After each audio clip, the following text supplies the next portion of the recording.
میرے عزیزوں، میں اپنا انٹروڈکشن اور اپنا تعارف صرف اس بات سے کراتا ہوں، یا رسول اللہ تیرے عشق کی بدولت مجھے زندگی ملی ہے، تیرے عشق کی بدولت مجھے زندگی ملی ہے، میری بات بن گئی ہے تیری بات کرتے کرتے، میری بات بن گئی ہے تیری بات کرتے کرتے۔ اور ہر ایک کا اب مقصد کیا ہونا چاہیے؟ جتنے یہاں لبیک کا نعرہ لگا رہے تھے، میں نے تو یہ ارادہ کیا ہے اور آپ کا بھی یہی ارادہ ہونا چاہیے، جس کو ہم نے یوں عرض کیا، یا رسول اللہ ہے جو زندگانی باقی یہ ارادہ کر لیا ہے جو زندگانی باقی یہ ارادہ کر لیا ہے، تیرے منکروں سے آقا میں مروں گا لڑتے لڑتے، یا رسول اللہ تیرے منکروں سے آقا میں مروں گا لڑتے لڑتے۔ اللہ تعالیٰ اسی جذبے کے ساتھ ہمارا خاتمہ عطا فرمائے۔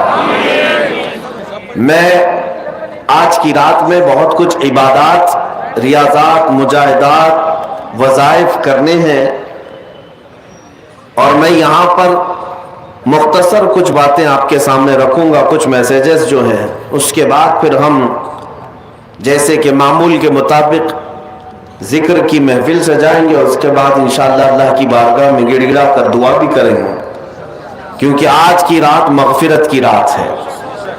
سب سے پہلے میں شعبان المعظم کے اس نصف کے متعلق عرض کر دوں، بہت لوگ، دو طرح کے لوگ آج میسیجز میں مصروف تھے، ایک معافی نامہ بھیجنے والے اور دوسرے والے، یہی دو لوگ آج کنٹینیو بزی تھے۔ معافی مانگنے والا طبقہ تو اچھا طبقہ تھا کہ کم از کم انہیں احساس تو ہے کہ ہمیں کسی سے معافی طلب کرنی چاہیے، اور دلیل مانگنے والے وہ ایسے کام چور ہیں کہ ان کو عبادت سے کوئی غرض نہیں۔ آج بھی ہم سے آتے ساتھ حیدرآباد میں سب سے پہلا سوال یہی ہوا کہ لوگ یہ پوچھتے ہیں کہ یہ کہاں سے ثابت ہے رات کو آپ جاگتے ہیں، رات کو یہ اس طرح جاگنا کیا ثابت ہے؟ پہلی بات تو یہ ہے کہ ان کی بیٹیوں کی شادی میں، منگنی میں اور مہندی میں جو جاگتے ہیں اس کا ثبوت تو لے آؤ، ڈھول باجے کرتے ہو اس کا ثبوت تو لے آؤ، تمہارے برتھ ڈے پارٹیاں تو 12 کے بعد شروع ہوتی ہیں اس کا ثبوت تو لے آؤ، تمہارے پاس دنیاوی مشاغل کے لیے رات جاگنے میں کوئی دلیل کی ضرورت نہیں، اور ایک بندہ مومن اللہ کی یاد کے لیے رات جاگے تو یہ دلیل کس طرح سے آ رہی ہے، کس طرح کا مطالبہ ہے؟ یہ شیطان مطالبہ کرتا ہے۔ حقیقت تو یہ ہے، میں ان لوگوں سے کہتا ہوں جو ناچتے ہوں گاتے ہوں آج کی رات، ہمیں ان سے کوئی سروکار نہیں، لیکن آج کی رات اگر کوئی بندہ عبادت کرتا ہے تو کیا اس سے بھی آپ دلیل پوچھو گے کہ یہ کہاں سے ثابت ہے؟ عزیزان گرامی، پہلا جواب تو ہمارا یہی تھا۔ دوسرا جواب یہ ہے، آپ یہ پوچھتے ہیں کیا اس رات کو رسول اللہ نے جاگا تھا؟ نادان، تجھے پتہ نہیں، میرے رسول تو 365 راتیں جاگتے تھے، وہ تو سال بھر اپنی امت کی مغفرت کی دعا کرتے تھے، آج کی رات کی کیا خصوصیت ہے؟ اور الحمدللہ ہم اسی مسلک سے تعلق رکھتے ہیں جس کے امام نے یہ کہا تھا، اللہ کیا جہنم اب بھی نہ سرد ہوگا، رو رو کے مصطفیٰ نے دریا بہا دیے ہیں۔ نبی پاک صلی اللہ تعالیٰ علیہ وسلم نے جاگا کیوں نہیں؟ جاگا ہے۔ ماں عائشہ صدیقہ رضی اللہ تعالیٰ عنہ کی روایات میں آپ کو بتاتا ہوں، جامع ترمذی کی حدیث ہے اور مشکات المصابیح کی حدیث ہے، جس میں صحیح احادیث ہے، وہ میں پہلے آپ کے سامنے عرض کر رہا ہوں۔ سیدہ عائشہ صدیقہ رضی اللہ تعالیٰ عنہ فرماتی ہے، ایک رات میں اپنے حجرے میں سوئی تھی، میرے آقا صلی اللہ تعالیٰ علیہ وسلم میرے حجرے میں تھے، اس دن باری میرے ساتھ حضور کے گزارنے کی تھی، لیکن آدھی رات ہوئی تو میں نے دیکھا کہ حضور حجرے میں نہیں ہے، میں گھبرا کر اٹھ بیٹھی، سوچا کہ کسی اور زوجہ کے گھر حضور تشریف لے گئے ہوں گے، تو مسجد میں جا کر دیکھی، مسجد میں نظر نہیں آیا، تو حضرت عائشہ کہتی ہیں کہ رات کی کئی پہر گزر چکے تھے، میں چلتی ہوئی باہر نکلی۔ یہ صحابہ یا حضور کے اہل بیت کا ایک طریقہ تھا حضور کو ڈھونڈنے کا، کسی سے پوچھتے نہیں تھے بلکہ حضور کی خوشبو سونگتے ہوئے نکلتے تھے۔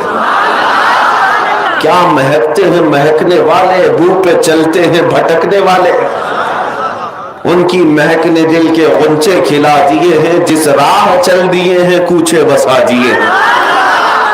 ماں عائشہ صدیقہ اسی خوشبو کی بدولت ڈھونڈتی ہوئی آئیں تو دیکھا نبی پاک صلی اللہ تعالیٰ علیہ وسلم آج کی رات جنت البقیع قبرستان میں تھے، مومنین کی مغفرت کی دعائیں کر رہے تھے، وہاں پر تسبیح و اذکار پڑھ رہے تھے۔ پھر تھوڑی دیر کے بعد حضرت عائشہ اپنے گھر واپس آئیں حجرے میں، تو ان کے جسم کے اندر گرمی تھی، حرکت تھی۔ حضور پاک صلی اللہ تعالیٰ علیہ وسلم واپس جب تشریف لائے، پوچھا اے عائشہ کیا بات ہے، تم گھبرائی ہوئی ہو، بے چین ہو؟ کیا تمہیں ایسا لگتا ہے کہ اللہ اس کے رسول تمہارے ساتھ کچھ غلط کریں گے، زیادتی کریں گے؟ حضرت عائشہ کہتی ہیں ہرگز نہیں یا رسول اللہ، میں نے یہ سوچا تھا کہ آپ شاید کسی اور زوجہ کے گھر گئے ہوں گے۔ نبی پاک صلی اللہ تعالیٰ علیہ وسلم حضرت عائشہ سے فرماتے ہیں اتدرین هذه اللیلہ، عائشہ آج کی رات کے بارے میں تو جانتی ہے یہ کون سی رات ہے؟ ماں عائشہ صدیقہ نے پوچھا یہ کون سی رات ہے؟ نبی پاک صلی اللہ تعالیٰ علیہ وسلم ارشاد فرماتے ہیں آج کی رات رب ذوالجلال آسمان اول پر نزول فرماتا ہے۔ اور ایک روایت میں یہ کہ اللہ تبارک و تعالیٰ آج لوح محفوظ پر سارے انسانوں کے رزق لکھنے کا حکم فرماتا ہے، اور جو مدبرات امر فرشتے ہیں ان کو یہ تمام معاملات سپرد کر دیے جاتے ہیں کہ آج کی رات سے لے کر اگلے سال تک کس کو کتنا رزق ملنے والا ہے، کس کو کتنے بچے ہونے والے ہیں، یا کس کی شادی ہونے والی ہے، یا کس کی موت ہونے والی ہے، یہ سب آج کی رات مدبرات امر جو فرشتے ملائکہ ہیں ان کے پاس بھیج دیا جاتا ہے۔ اسی رات رزق کی تقسیم ہوتی ہے، تمام معاملات کی تقسیم ہوتی ہے، یہ حدیث پاک میں موجود ہے۔ نبی پاک صلی اللہ تعالیٰ علیہ وسلم کے اب روزے کے متعلق پوچھے، ماں عائشہ صدیقہ خود فرماتی ہے کہ میں نے رمضان کے بعد سب سے زیادہ روزہ رکھتے ہوئے حضور کو اگر دیکھا ہے تو شعبان کا مہینہ، کثرت سے میرے آقا صلی اللہ تعالیٰ علیہ وسلم اس میں روزہ رکھتے تھے۔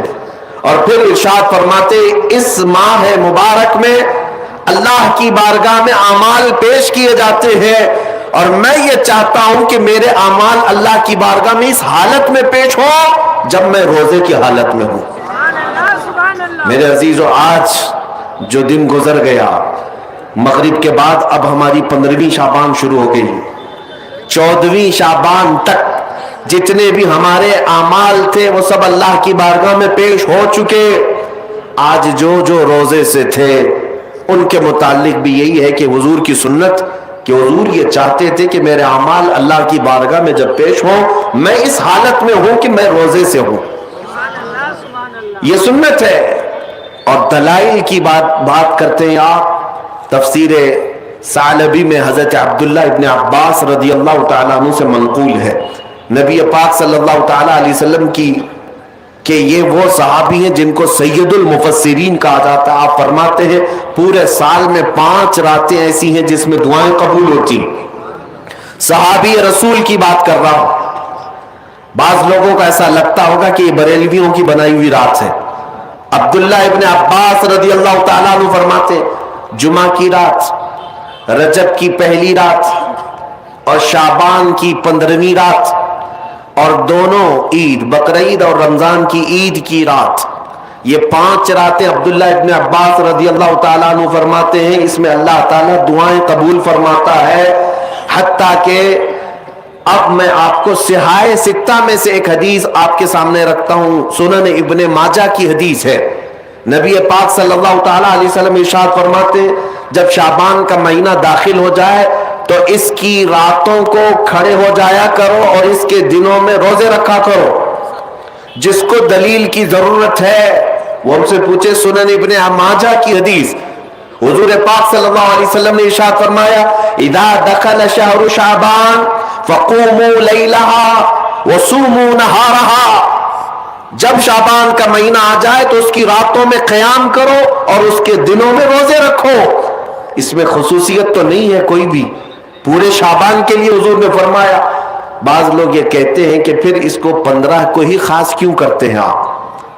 15 کو ہی کیوں خاص کرتے ہیں؟ ان کو پہلا جواب تو یہ ہے، میاں ٹھیک ہے ہم 15 کو خاص کرتے ہیں، آپ خاص مت کرو، پورا مہینہ رکھ لو، آپ پورا مہینہ رکھ لو، حضور کی سنت ہے۔ ان کو رکھنا بھی نہیں ہے اور کسی کو رکھنے دینا بھی نہیں ہے۔ یہ کام کس کا ہے؟ ابلیس لعین کا ہے، یہ شیطان مردود کا ہے۔ اسی لیے میرے عزیزوں دلائل بہت سارے ہیں۔ جامع ترمذی کی حدیث میں آپ کے سامنے عرض کر رہا ہوں،